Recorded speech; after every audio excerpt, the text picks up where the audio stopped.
Cable Bahamas has always been considered the innovator. People can have confidence in Cable Bahamas as a mobile operator because of our past history. We've proven to the Bahamian community that we are in fact able to manage additional services as a telecommunications company. Customers expect the best from Cable Bahamas. The technology that we bring is revolutionary technology because we know that the Bahamian public, they deserve it, and Cable Bahamas is here to bring it to them.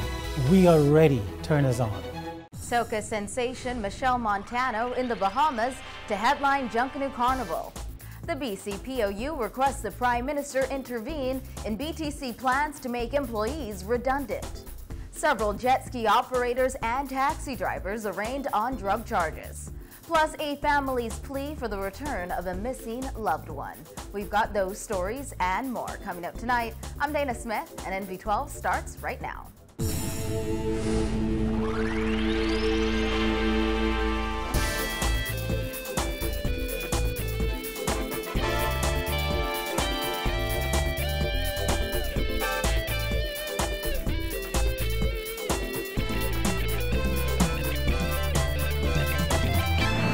News tonight, Bahamas Junkanoo Carnival headliner Machel Montano arrived in New Providence this morning to prepare for his highly anticipated performance scheduled for tonight at Fort Charlotte at the Music Masters concert. The Like a Boss singer says he is honored to be chosen as the headliner for the inaugural event, and the Bahamas has helped him to learn more about himself. Simone Davis reports.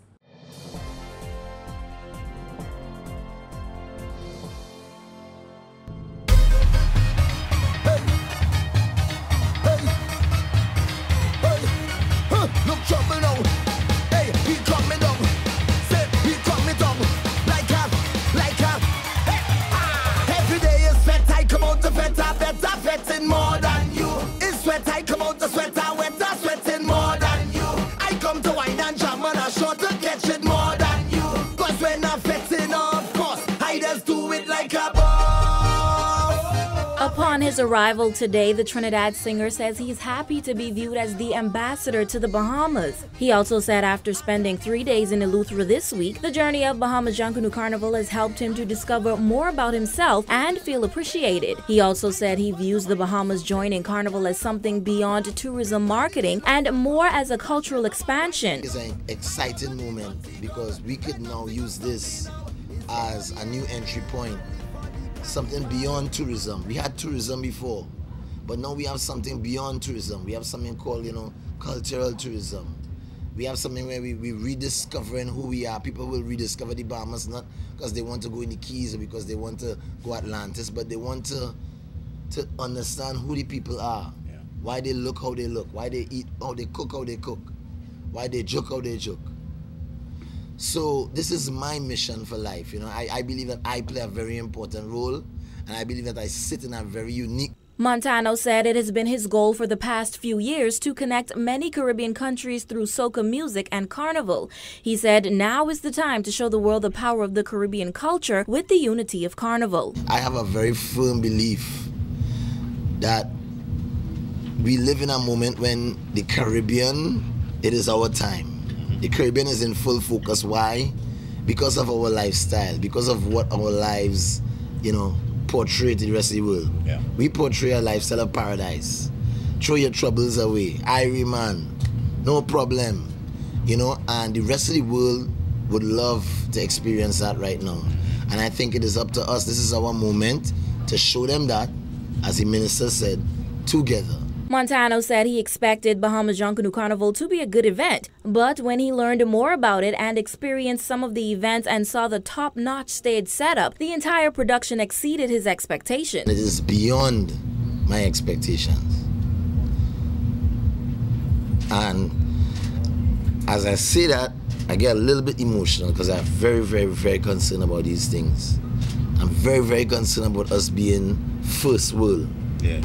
Not being viewed as third world or being viewed as second rate. Or yes. I want us to be top notch.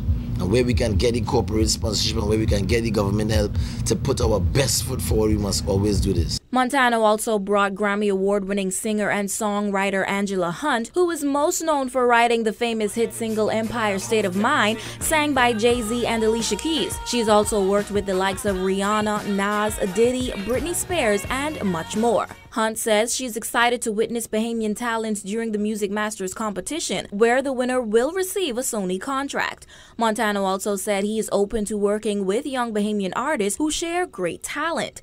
Minister of Youth, Sports and Culture Dr. Danny Johnson said he is excited that all of the hard work the government has put in to make Carnival a success has paid off, and he is excited for the big show tonight. But tonight is a big night for us. We know we had a fabulous night last night. The vendors are here. This is a celebration of us as a people, Caribbean people, Bahamian people. It is everything we have to offer as culture. It is the art, the visual arts, the performing arts. It is the music. I mean, every musician on this stage has been absolutely fantastic thus far, and we think it's going to get better and better. It is the food. It is the climate. It is the location. It's just a story of us as a people. The Soca King himself, along with the contestants in the Music Masters competition, will be hitting this mega stage tonight to kick off day 2 of the inaugural Bahamas Junkanoo Carnival. Reporting for NB12, I'm Simone Davis.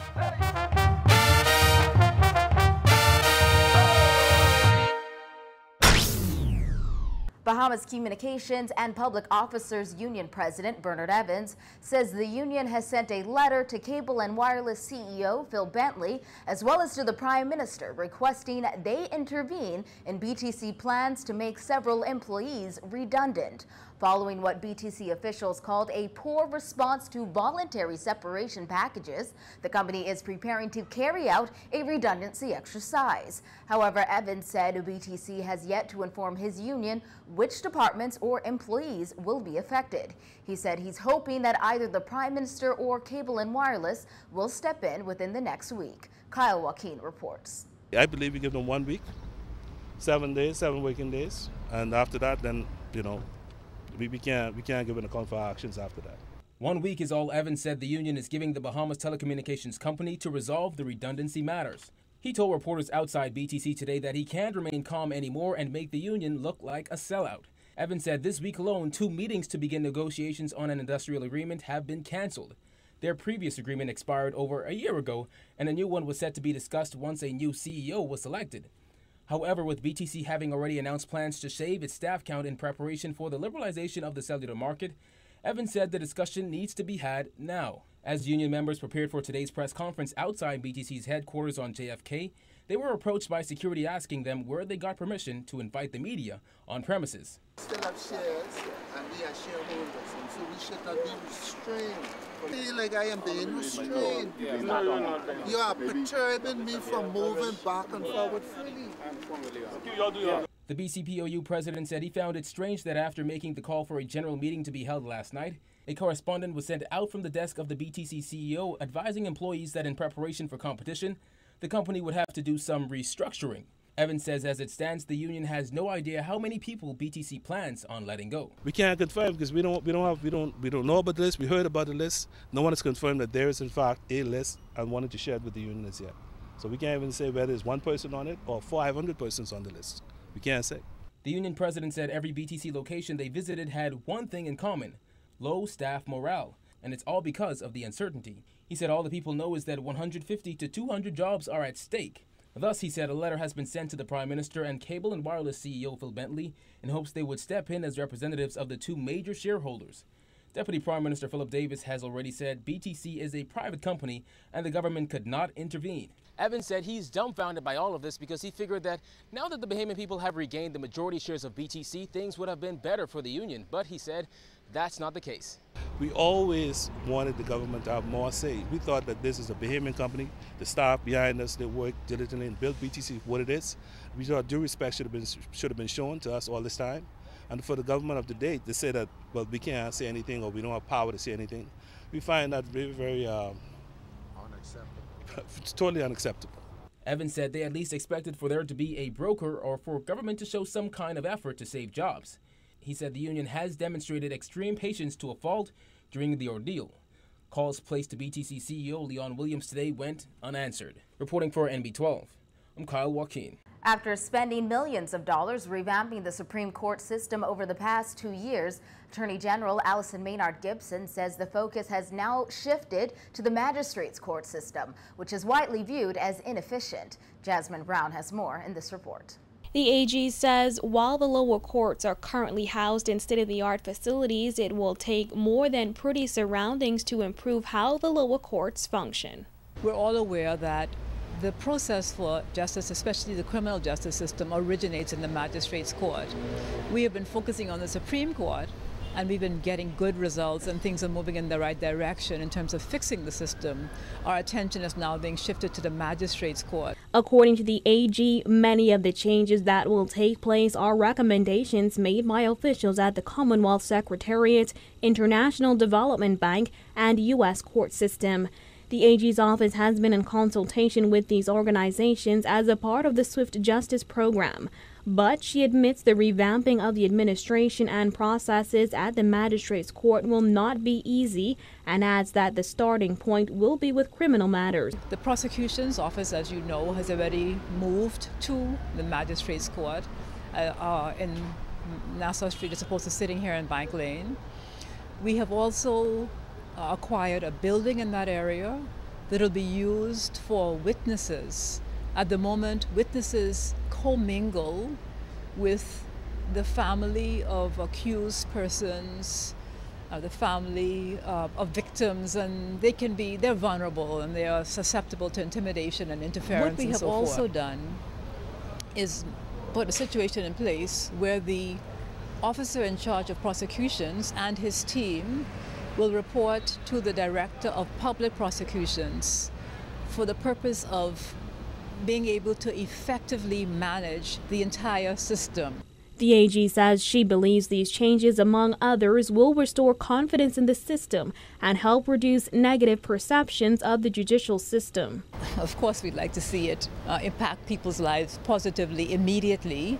And what we will do, we're putting the reporting system in place.